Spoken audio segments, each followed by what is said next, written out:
Selamat datang dalam pelajaran Bahasa Indonesia kelas 9. Pada pelajaran kali ini, kita akan membahas tentang teks diskusi.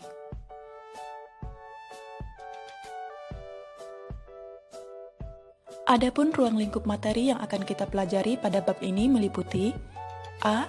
Mengidentifikasi informasi teks diskusi, B. Menyimpulkan teks diskusi, C. Menelaah teks diskusi, D. Menelaah kebahasaan teks diskusi, E. Menyajikan teks diskusi.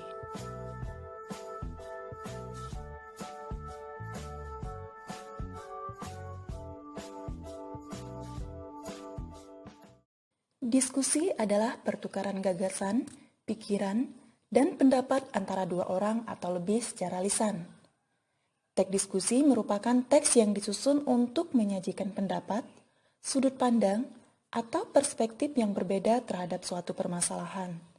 Pada kegiatan diskusi, tiap orang akan mengajukan pendapat yang berbeda-beda. Pendapat yang diberikan dapat berupa pendapat yang mendukung terhadap suatu gagasan, ada juga pendapat yang bertentangan dengan suatu gagasan. Ada pula gagasan yang masih ragu terhadap gagasan tersebut. Teks diskusi merupakan sarana yang digunakan dalam berdiskusi. Dengan adanya teks diskusi, kamu dapat memandang sebuah masalah dari sudut pandang yang berbeda dengan orang lain. Jadi, fungsi teks diskusi adalah media untuk melihat masalah dari berbagai perspektif sebelum membuat rekomendasi atau keputusan. Dengan melakukan diskusi, kamu akan memperoleh kesepakatan atau kesepahaman gagasan atau pendapat terhadap sebuah masalah. Dengan memperoleh kesepakatan terhadap sebuah masalah, berarti tujuan diskusi sudah tercapai. Diskusi tersebut dapat memberikan solusi atas permasalahan yang ada di sekitar masyarakat. Jadi, tujuan diskusi sudah tercapai. Mengidentifikasi informasi berupa pendapat pro dan kontra. Pendapat pro adalah pendapat yang berisi persetujuan atau pernyataan yang mendukung suatu ide atau gagasan. Sedangkan pendapat kontra adalah pendapat yang berisi penentangan atau ketidaksetujuan terhadap suatu ide atau gagasan. Pendapat pro berupa reaksi yang baik, positif atau setuju terhadap suatu hal. Sementara itu, pendapat kontra berupa reaksi negatif, menentang atau tidak setuju terhadap suatu hal. Mari kita perhatikan contoh berikut. Gagasan, pengelolaan bank sampah. Pendapat pro, sampah yang disetor oleh masyarakat sebagai nasabah akan dibeli oleh bank sampah. Adanya bank sampah mendatangkan keuntungan bagi masyarakat. Pendapat kontra, sebagian masyarakat khawatir pengelolaan sampah melalui bank sampah akan menimbulkan gejolak dalam masyarakat. Dari contoh tersebut, kita mengetahui bahwa dari sisi pro, masyarakat menyetujui dengan adanya bank sampah. Sedangkan dari sisi kontra, masyarakat khawatir dengan adanya bank sampah. B. Menyimpulkan teks diskusi. Ada 3 langkah untuk membuat simpulan. Yang pertama, bacalah teks diskusi dengan saksama. Kedua, tentukan gagasan pokok setiap paragraf.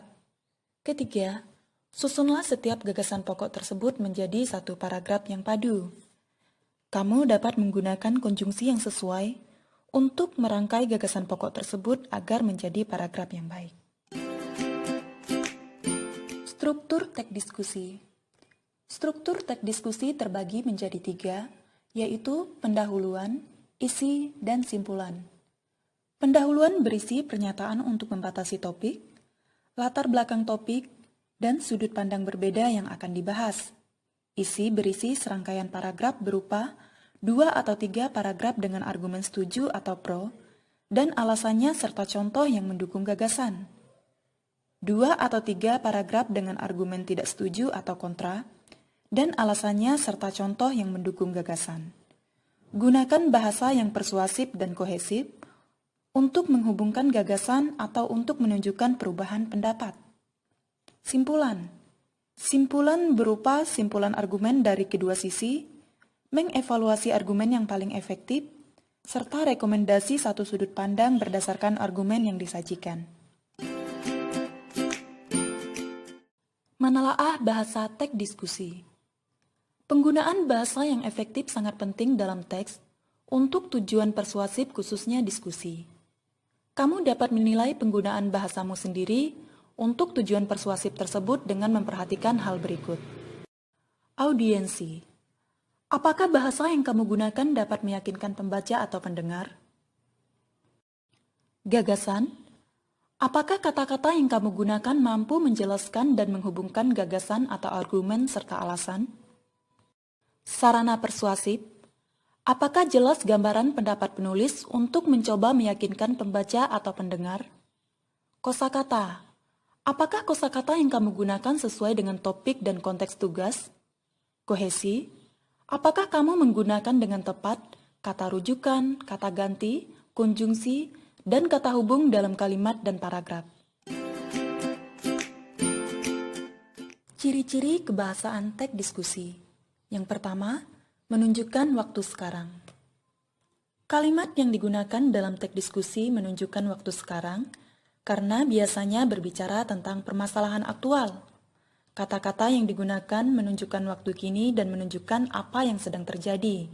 Misalnya, adalah, merupakan, sedang, artinya, perlu, dan lain-lain.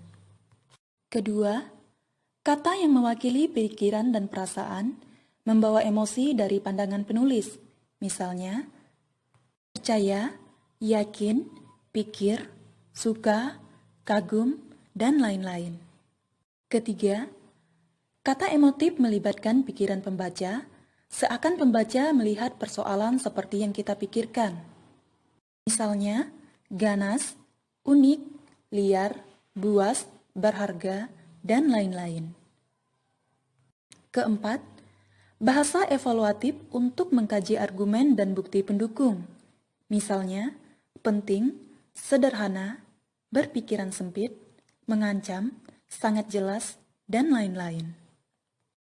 Kelima, derajat kepastian atau dikenal sebagai modalitas. Seberapa pasti dengan pernyataanmu sendiri? Apakah kamu ingin membuat orang setuju dengan pendapatmu, atau kamu ingin membuat orang menjadi ragu dengan pendapatmu? Misalnya, dapat, akan, mesti, seharusnya, selalu, dan lain-lain. Keenam, konjungsi dan penanda kohesi koherensi. Konjungsi digunakan untuk menggabungkan dua gagasan dalam satu kalimat. Sementara konektif digunakan untuk mengaitkan gagasan di antara kalimat dan paragraf yang berbeda. Misalnya, dan, tetapi, namun, bagaimanapun, oleh karena itu, dan lain-lain. Demikianlah video pembahasan kali ini. Video ini Ibu akhiri dengan sebuah kutipan. Kitalah yang menentukan nilai diri kita sendiri. Seberapa bernilainya kita ditentukan oleh tindakan kita sendiri, maka tunjukkanlah versi terbaik dirimu. Terima kasih, sampai jumpa di materi selanjutnya.